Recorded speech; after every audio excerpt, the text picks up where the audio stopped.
Commonwealth Instrument of Government, Part 2. That the summons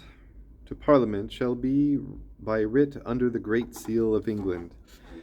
directed by the sheriffs of the several and respective counties, with such alteration as may suit with the present government, to be made by the Lord Protector and his council, which the Chancellor, Keeper, or Commissioners of the Great Seal shall seal, issue, and send abroad by warrant from the Lord Protector. If the Lord Protector shall not give warrant for issuing of writs of summons for the next Parliament before the 1st of June 1654, or for the triennial Parliaments before the 1st day of August in every third year, to be accounted as aforesaid, that then the Chancellor, Keeper, or Commissioners of the Great Seal for the time being shall, without any warrant or direction, within 7 days after the said 1st day of June 1654, seal, issue, and send abroad writs of summons, changing therein what is to be changed as aforesaid,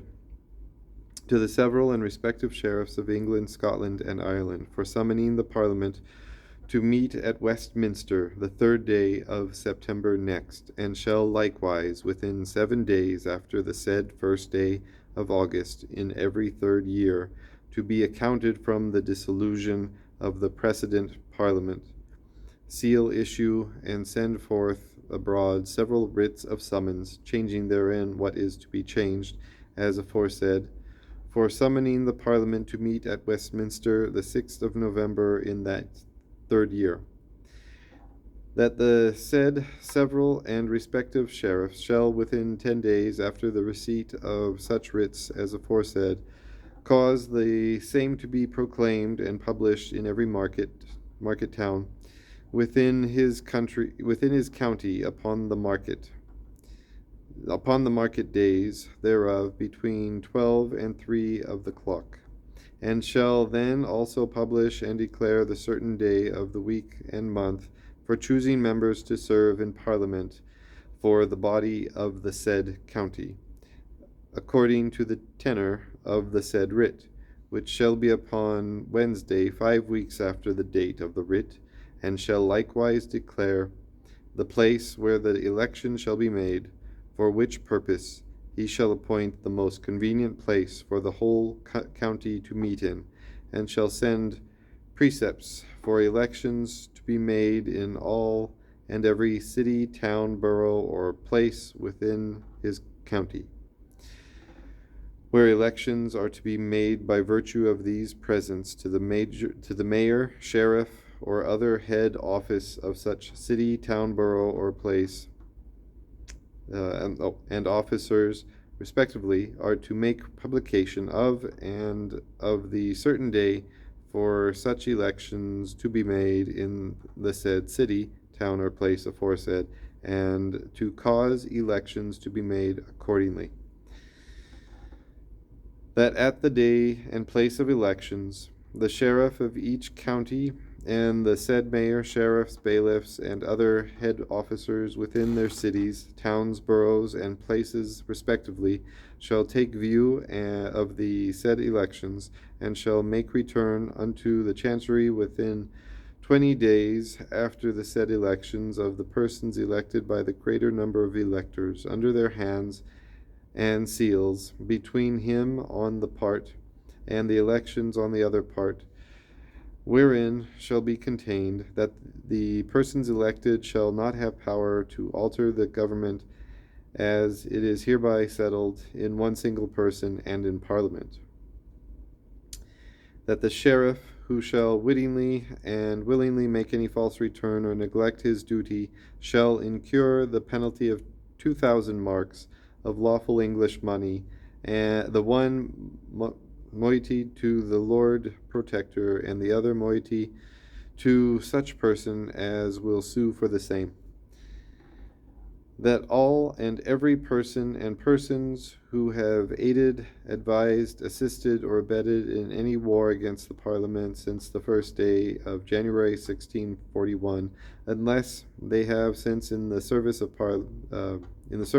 the Parliament, and given signal testimony of their good affection thereunto, shall be disabled and incapable of to be elected, or to give any vote in the election of any members to serve in the next Parliament or in the 3 succeeding triennial Parliaments. That all such who have advised, assisted, or abetted the rebellion of Ireland shall be disabled and incapable forever to be elected, or give any vote in the election of any member to serve in Parliament, as also all such who do or shall profess the Roman Catholic religion. That all votes and elections given or made contrary or not according to these qualifications shall be null and void, and if any person who is hereby made incapable shall give his vote for election of members to serve in Parliament, such person shall lose and forfeit 1 full year's value of his real estate, and 1 full third part of his personal estate, 1 moiety thereof to the Lord Protector, and the other moiety to him or them who shall sue for the same. That the persons who shall be elected to serve in Parliament shall be such, and no other than such, as are persons of known integrity, fearing God, and of good conversation, and being of the age of 21 years. That all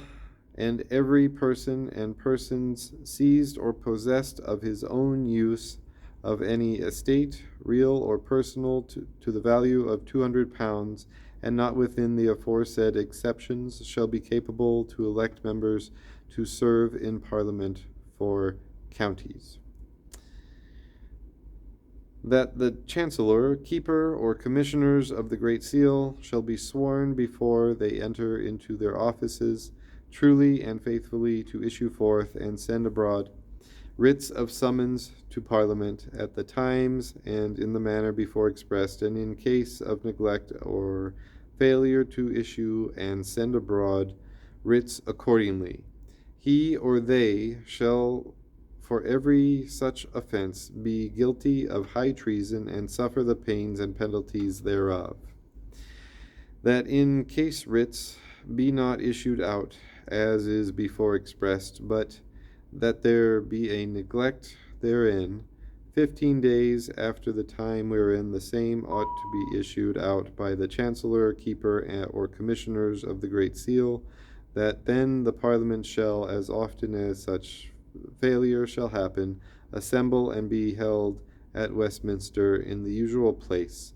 at the times prefixed, in manner and by the means hereafter expressed. That is to say, that the sheriffs of the several and respective counties, sheriffdoms, cities, boroughs, and places aforesaid, within England, Wales, Scotland, and Ireland, the Chancellor, Masters, and Scholars of the Universities of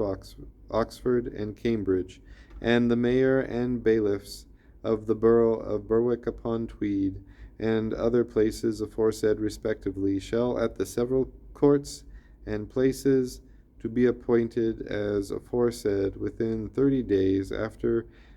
the said 15 days, cause such members to be chosen for their said several and respective counties, sheriffdoms, universities, cities, boroughs, and places aforesaid by such persons, and in such manner as if several and respective writs of summons to Parliament under the Great Seal had issued and been awarded according to the tenor aforesaid, that if the sheriff or other persons authorized shall neglect his or their duty herein, that all and every such sheriff and person authorized as aforesaid, so neglecting his or their duty, shall for every such offense be guilty of high treason, and shall suffer the pains and penalties thereof.